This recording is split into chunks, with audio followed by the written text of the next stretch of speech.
Þú ert að hlusta á Sportþátturinn mánudagskvöld með gesti frá Hæli.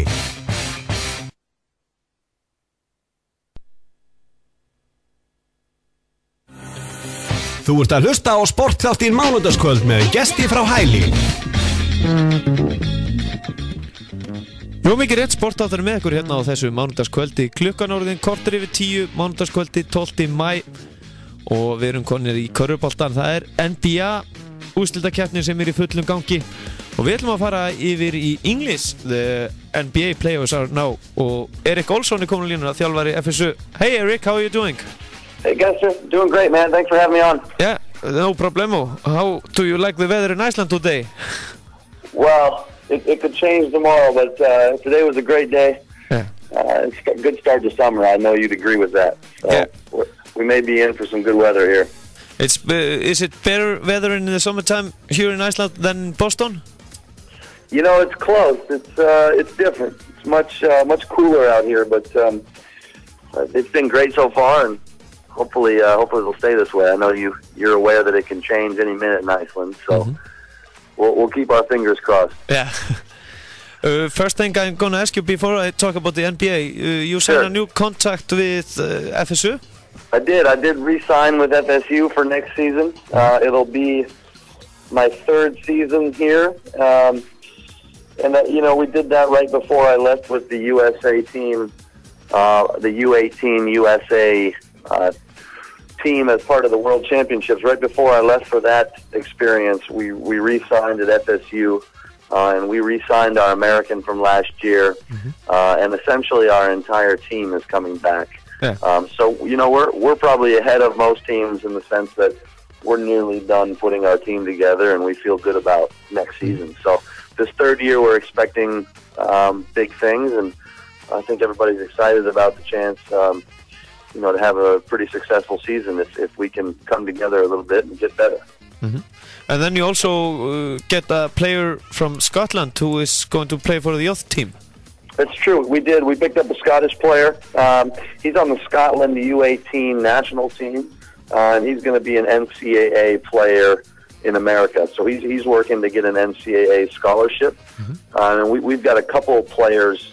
Erlender Stephenson, he's going to work for a college scholarship, and we've got Svavar Stephenson. And those two guys, along with the Scottish kid, are all really trying to get to the U.S.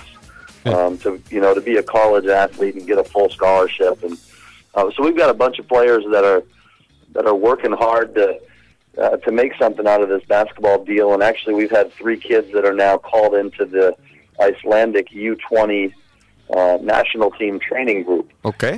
So those 2 kids, Erlender and Svavar, along with Magic Klimancheski from the south of Iceland as well. Those 3 all play for us, and they're in the running for a national team spot in Iceland here at the U20 level. So those are 3 of our best young players. We picked up this good Scottish player as well. So everyone's excited about next season.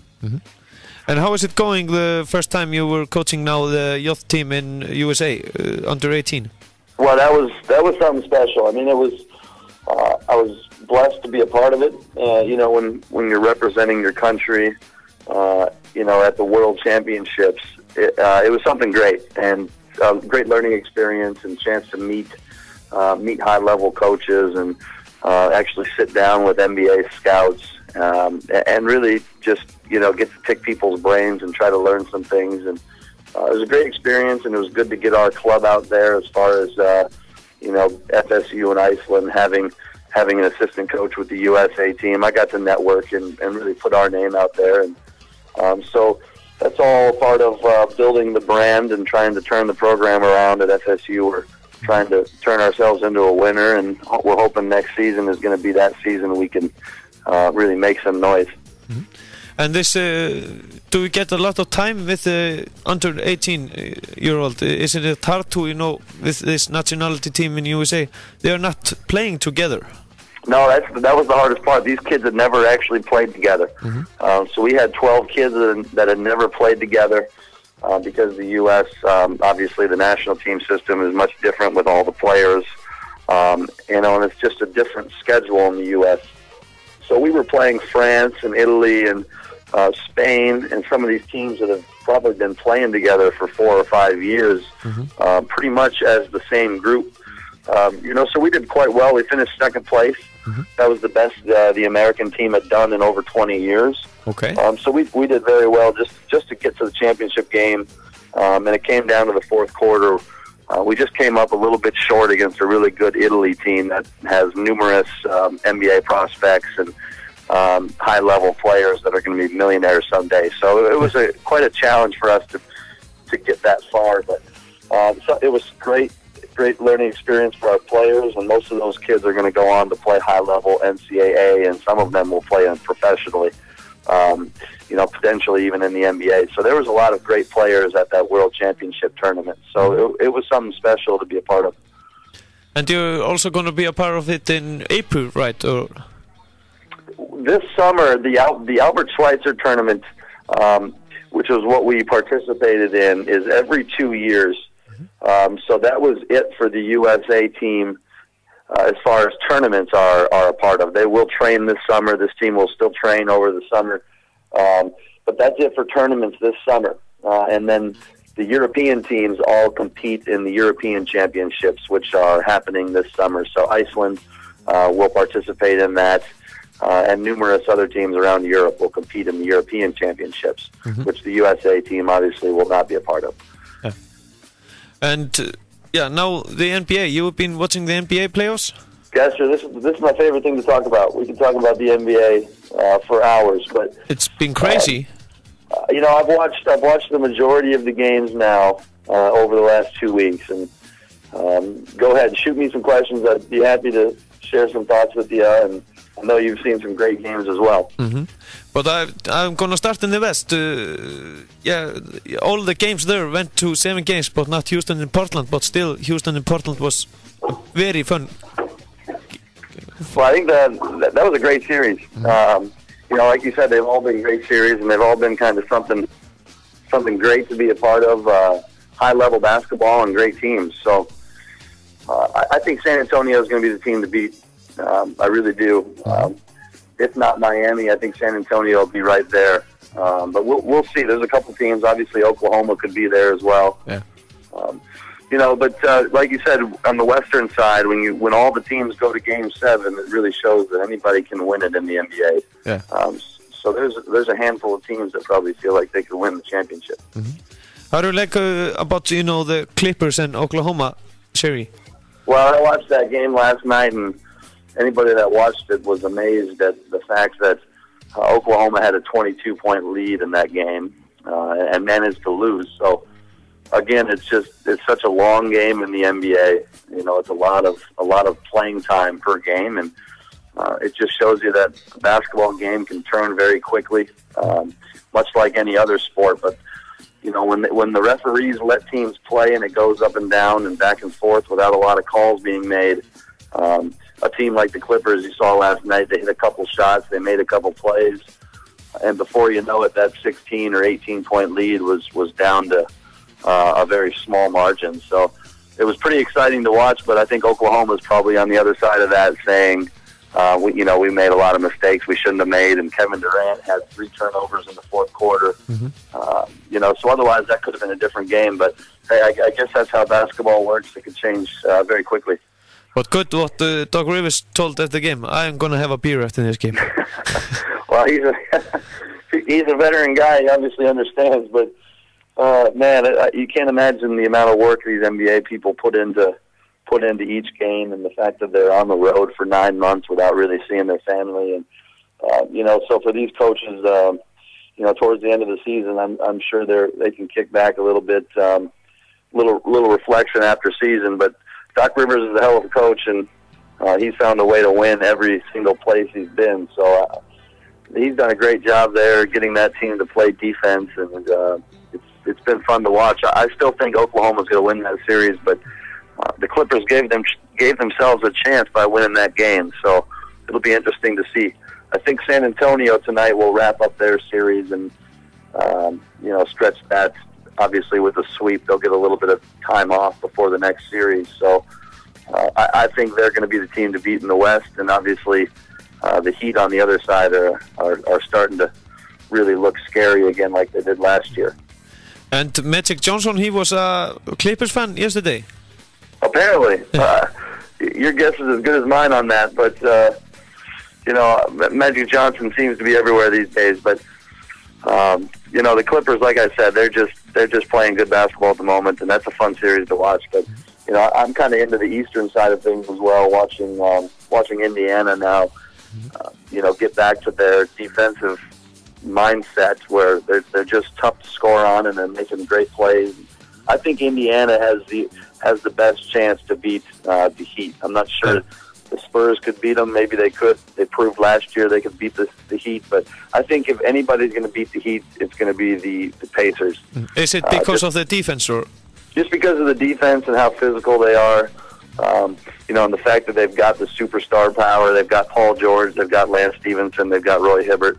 So they've got really good players that have the experience in the playoffs as well. Last year they nearly beat Miami, so I think that could be a great series if it happens. Obviously, neither one has advanced yet, but I think that's the way it's going to look. It's going to be Indiana and Miami, and then San Antonio on the other side playing Oklahoma is what I think it will be. But it's great to watch, and I think the they're lucky this season. It seems to be a lot of parity in the NBA, so a lot of the teams seem very even, and anybody can win, so it's great for the NBA, it's great for ratings, it's great for the fans.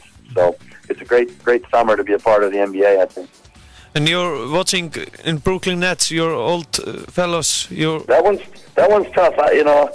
I just wish they were one or 2 years younger. Paul Pierce and Kevin Garnett. They're just legends. The way they prepare and the way they, I've played 17, 18, 19 seasons in the NBA, and they still treat it like they're, trying to prove something. And those two guys are ultimate professionals. They completely understand what it takes to win. So you'd like to see them win the night and have a chance to make that a series. But it's going to be tough beating the Heat. I tell you, they're just so talented. Miami Heat with LeBron James, and they're very, very well coached. Even though they've got 3 or 4 superstars on that team, they run simple stuff that is effective, and so they're well coached. And I think they're going to be tough to beat. But that's the deal with the NBA. You just never know. So Paul Pierce and Kevin Garnett, I'm hoping they get hot one more night and can get the glory going again. How is it in Boston? Does people still love them, though they got to Brooklyn Nets? From what I understand, Paul Pierce is a Celtic for life. And with the Celtics obviously having a rebuilding process, I think every single Celtics fan would like to see Paul Pierce and Kevin Garnett win and do well. Not to mention, there's a lot of people that really dislike the Heat.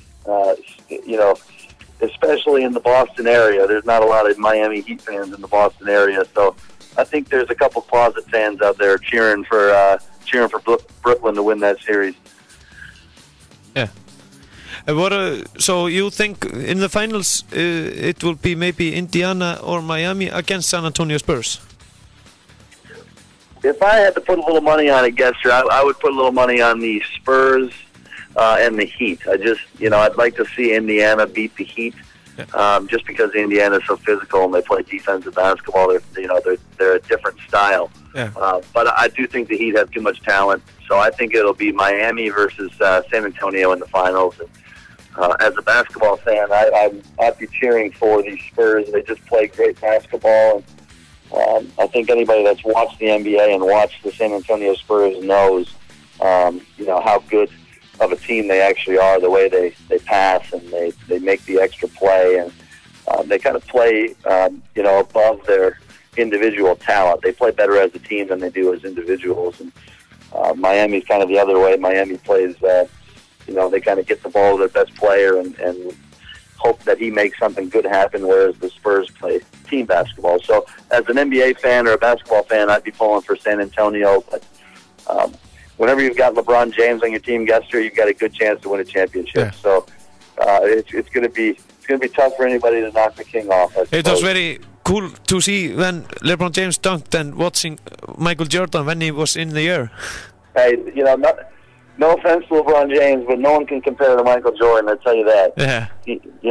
Just the way he was the first to do it, and he was a legend. So I'm personally more of a Larry Bird kind of guy, but I suppose LeBron James is he's done so much for the league as far as just star power. He's the biggest star, obviously the most marketable player, and he does those things for a reason. He's going to be very tough to stop in the finals. So if you're a basketball purist, you probably want San Antonio to win. If you're just an average everyday fan, you're pulling for LeBron James.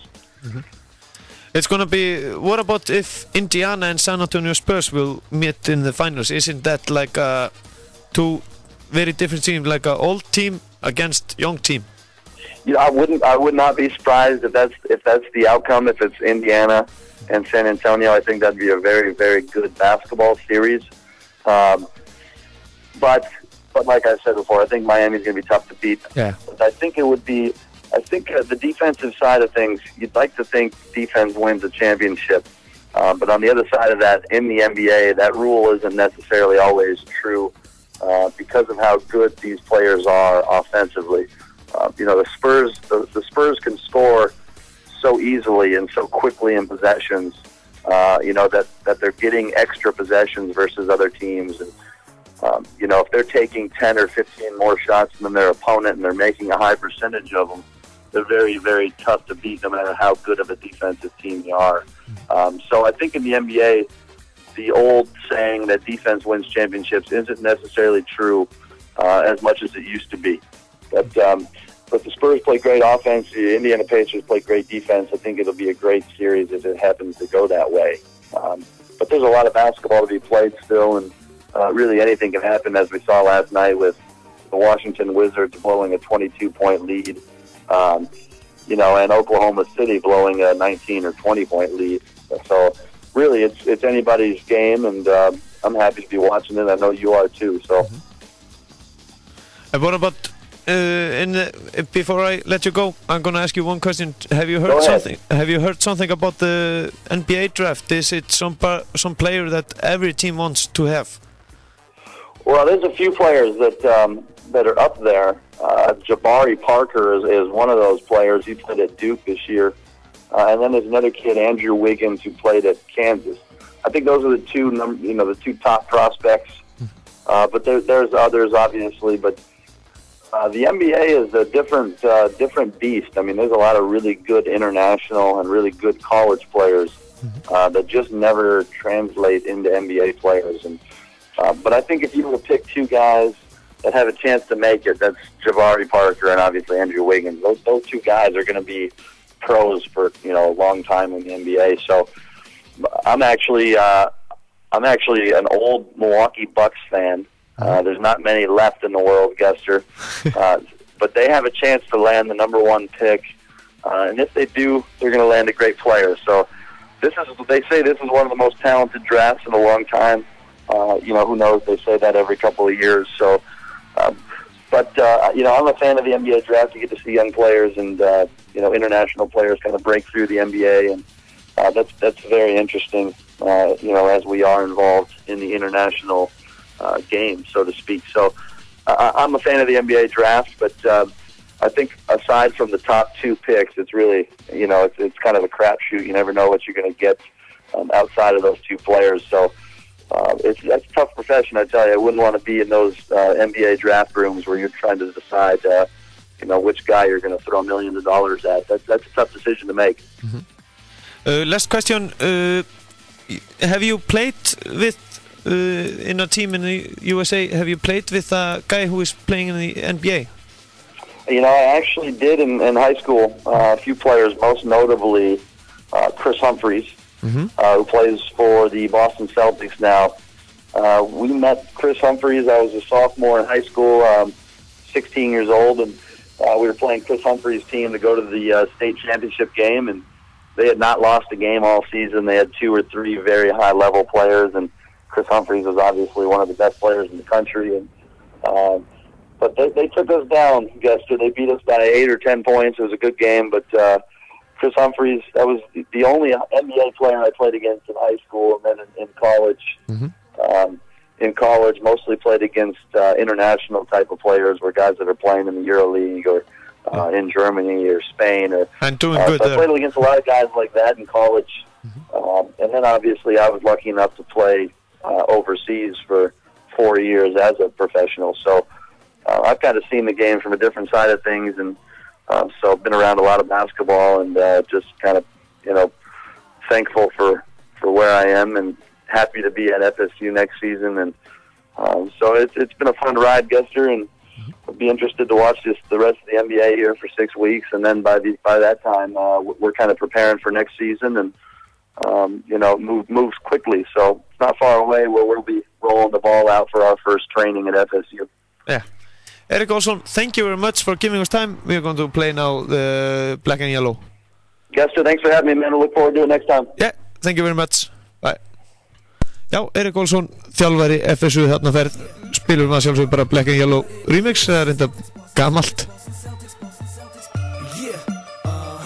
En næsta ára dagskrá, það er Jón Ólafur Danielsson, þjálfari IPVAF í Pepsi-deild kvenna.